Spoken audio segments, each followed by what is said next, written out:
This is KGW News at Sunrise.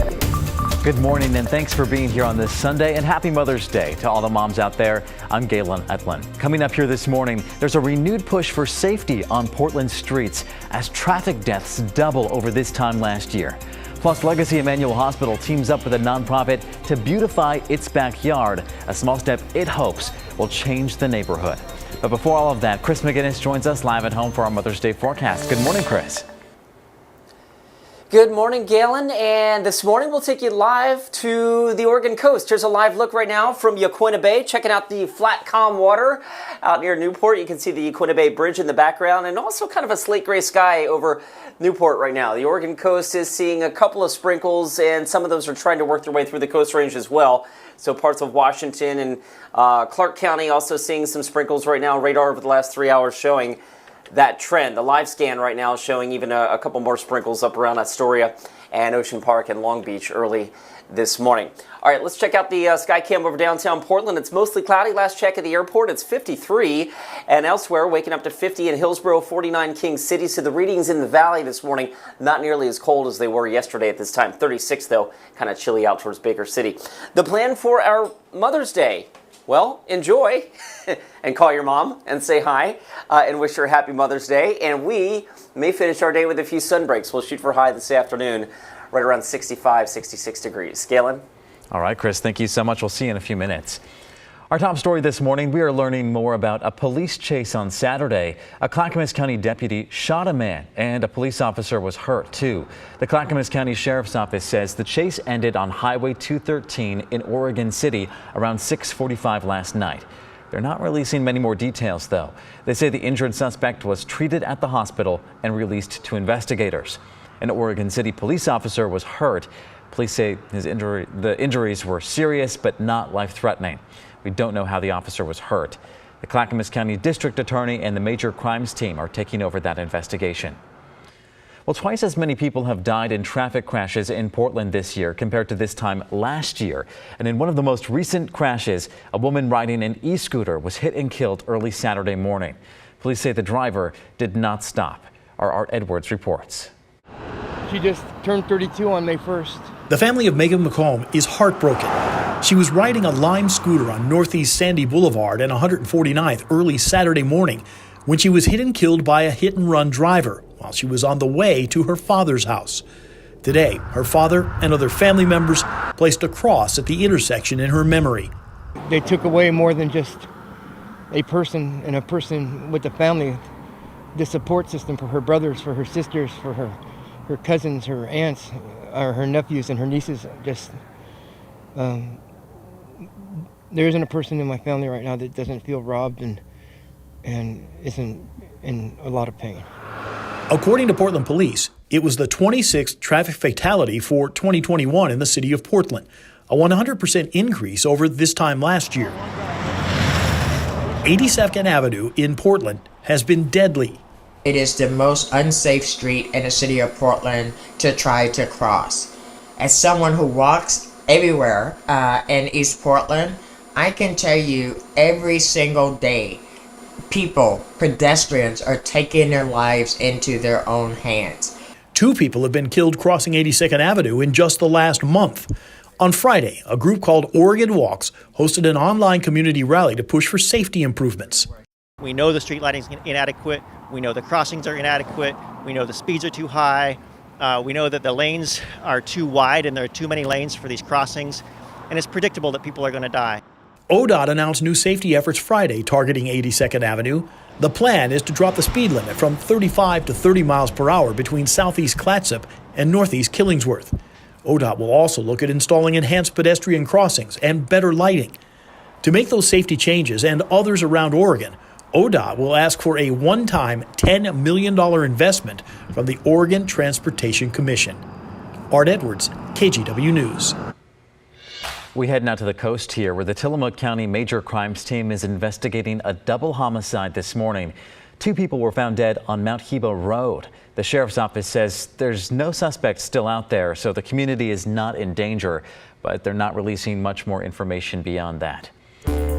We are inching closer to that goal of herd immunity by getting 70% of the population vaccinated against COVID-19. But demand is slowing down, so it's actually easier now to get the shot.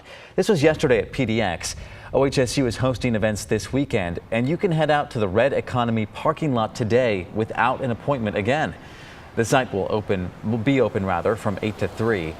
Tomorrow, anyone over 16 can also head to the Oregon Convention Center in Portland to get their shot. It just started taking walk-ins at the end of last week. It's closed over the weekend for Mother's Day, but reopens tomorrow and Tuesday between noon and 7. And President Joe Biden is calling on pharmacies to also offer walk-in appointments.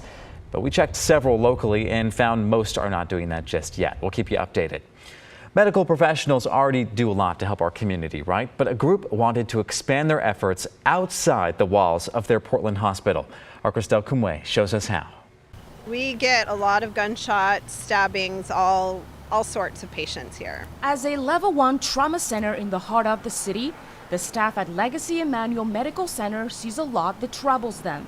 Dr. Amy Green was born at this very hospital. And I have just seen how the neighborhoods, both around Emmanuel and lots of neighborhoods in Portland, have kind of gone downhill in the last couple years. She may not be able to stop the violence, but when she noticed trash scattered around the hospital, she came up with an idea. I thought, what better way to help than to do a litter pickup around the place that I work. Legacy Health teamed up with nonprofit Solve Oregon. First step, clean up your own backyard, beautify the neighborhood.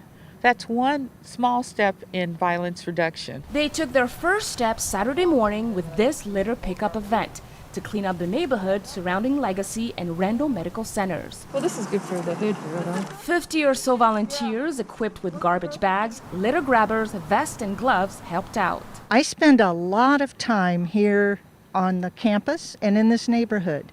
And when I'm home, I clean up my house. This is my house. This is the first time Legacy Emmanuel has organized a cleanup in their neighborhood, and nurses, doctors, family, friends, and administrators joined in to help out. I've already got a request. Let's do this again. Maybe monthly or every other month. I think this is a great way to give back to the community and help do something. Just take tiny steps first. We can't solve everything, the city's problems, but we can take some baby steps. Christelle Kumwe, KGW News. Definitely an important lesson. Well, a Portland food cart pod that got booted for a Ritz-Carlton hotel is making a comeback in downtown. Our Morgan Romero has this update.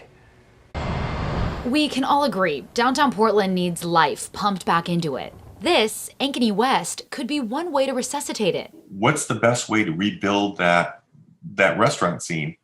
Food carts. A new food cart pod at the south end of the city's North Park blocks. The carts have been waiting for a long time for this to happen. Reviving this rundown park and getting people back to work. It's just a wonderful place, and I'm sure it's going to benefit the city. It can fit 22 carts to start, with room to expand. Our dream is to have a famous food cart in Oregon.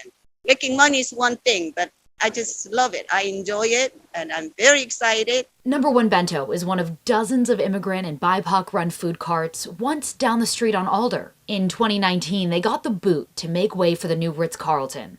And I'm right now operating in 6th and Columbia, but I'm not making nearly what I was making at the 10th and Alder, but I'm trying to hang in there so I could pay my worker. Nonprofit Friends of Green Loop Executive Director Keith Jones helped find the pod a new home and money. Before moving, permits had to be filed and power put in. We're going to put the food carts in the right-of-way in the street, which is PBOT. Originally, a lot of the issues were around getting that electrical infrastructure in place. They were so close when the pandemic paused plans. Funding that we had fell through when COVID hit. Fast forward to this week, when Mayor Wheeler said he set aside funds for the pod in his proposed budget. If passed, Jones says they could see the money by July 1st. Can we get contractors started early? Without their main customers, tourists and office workers, the carts could get off to a rough start in the new spot. The idea here is let's get this up by the 4th of July, and then it's ready. Jones wants to stay cautiously optimistic. Until there's carts actually on that location and we're in business, I'm not going to feel comfortable. While Kim feels reinvigorated. We're going to do whatever we can to make a wonderful place for food cart. Morgan Romero, Portland could be proud of our food cart. KGW News.